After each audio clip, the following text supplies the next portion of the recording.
ഇന്ന് നിങ്ങളുമായി സംസാരിക്കുവാൻ ഞാൻ ഉദ്ദേശിച്ചിട്ടുള്ളത് ഇസ്ലാഹി പ്രസ്ഥാനം ഈ കൊച്ചു കേരളത്തിൽ വരുത്തിയിട്ടുള്ള പരിവർത്തനങ്ങളെ കുറിച്ചാണ്.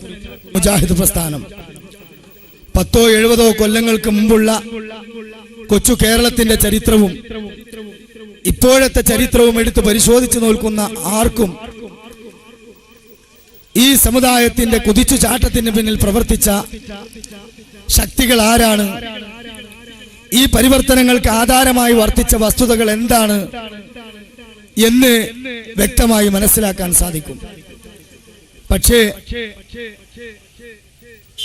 മുസ്ലിം സമൂഹത്തിന്റെ ആത്മീയപരമായ, സാമൂഹികപരമായ, സാംസ്കാരികപരമായ സർവ മേഖലകളിലും വളരെ കൃത്യമായി നവോത്ഥാനപരമായി സമൂഹത്തെ നയിച്ച ഇസ്ലാഹി പ്രസ്ഥാനത്തിന്റെ പരിവർത്തനങ്ങളെ ഇവിടെ ചില പുരോഹിതന്മാര് കൊച്ചാക്കി കാണിക്കുകയും അത് തമസ്കരിക്കാൻ വേണ്ടി ശ്രമിക്കുകയും ഇരുട്ടിന്റെ പൂജകന്മാർ ഞങ്ങളാണ് ഇവിടെ പ്രകാശം പരത്തിയത് എന്ന് വാദിച്ചു കൊണ്ടിരിക്കുകയും ചെയ്യുന്ന ഒരു ദുരവസ്ഥ ഇവിടെ വന്നുകൊണ്ടിരിക്കുന്നു.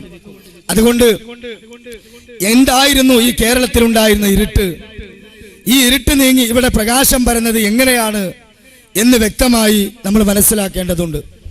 10-30 വയസ്സ് പ്രായമുള്ള, അല്ലെങ്കിൽ ഒരു 35-40 വയസ്സ് പ്രായമുള്ള എന്നെപ്പോലെയുള്ള ചെറുപ്പക്കാർക്ക് ഒരുപക്ഷെ ഈ കേരളത്തിൽ ഉണ്ടായിരുന്ന ഇരുട്ട് അറിയില്ല.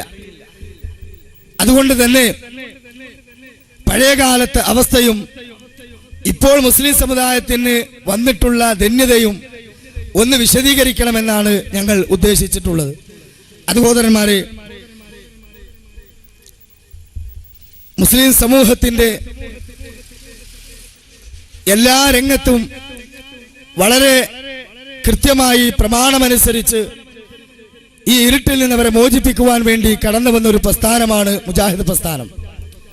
നമുക്കറിയാം 19-ാം നൂറ്റാണ്ടിലെ മലബാർ മുസ്ലിമീങ്ങളുടെ അവസ്ഥയും 1921 ശേഷം മുസ്ലിം സമൂഹത്തിൽ ഉണ്ടായിട്ടുള്ള കക്ഷിവഴക്കുകൾ തീർക്കുന്നതിന് വേണ്ടി കൊടുങ്ങല്ലൂർ എറിയാട് നിന്നും ആരംഭിക്കപ്പെട്ട ആ ഒരു നിഷ്പക്ഷ സംഘം, അല്ലെങ്കിൽ ഒരു മധ്യസ്ഥ വിഭാഗം, പിന്നീട് കേരളത്തിന്റെ പല ഭാഗങ്ങളിലേക്കും വ്യാപിക്കുകയും അങ്ങനെ മുസ്ലിം സമൂഹത്തിൽ അരങ്ങേറിക്കൊണ്ടിരിക്കുന്ന അന്ധവിശ്വാസങ്ങളും അനാചാരങ്ങളും അതുപോലെ തന്നെയുള്ള കക്ഷിവഴക്കുകളും എല്ലാം ഖുർആനിന്റെയും സുന്നത്തിന്റെയും വെളിച്ചത്തിലേക്ക്, പ്രമാണങ്ങളിലേക്ക് തിരിച്ചു കൊണ്ടുവന്നാൽ മാത്രമേ അതെല്ലാം തീരുകയുള്ളൂ എന്ന് ജനങ്ങളെ മനസ്സിലാക്കി കൊടുക്കുകയും അതിന്റെ അടിസ്ഥാനത്തിൽ പണ്ഡിതന്മാർ ഒരുമിച്ച് കൂടിക്കൊണ്ട് 1924 കേരള ജംഇയ്യത്തുൽ ഉലമ അഹ്ലുസ് സുന്ന വൽ ജമാഅ എന്ന ഒരു പണ്ഡിത സംഘടനയ്ക്ക് രൂപം കൊടുക്കുകയും ചെയ്തു.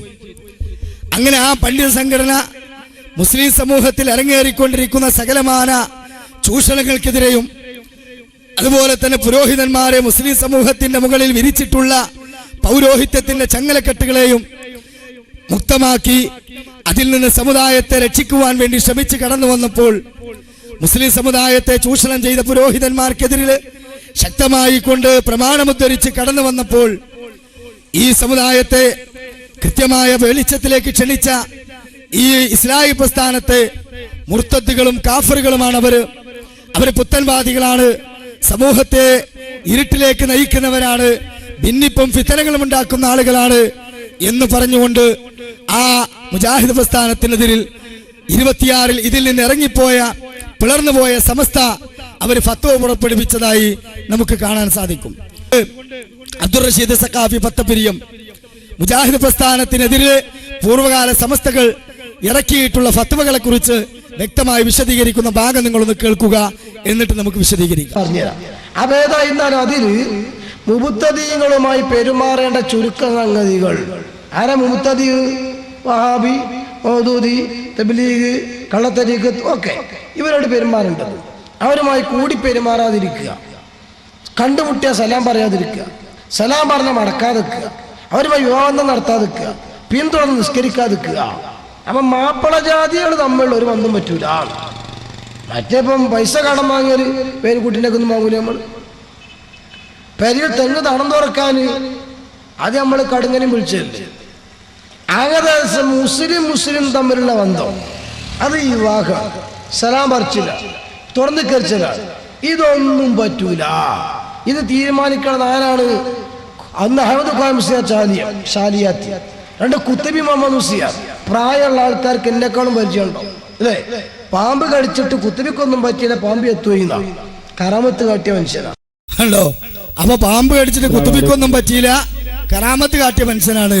അത് പാമ്പ് വേലാസനെ കടിച്ചാലും പാമ്പ് ചാകാനല്ലാതെ മൂപ്പർക്കും യാതൊന്നും പറ്റൂല.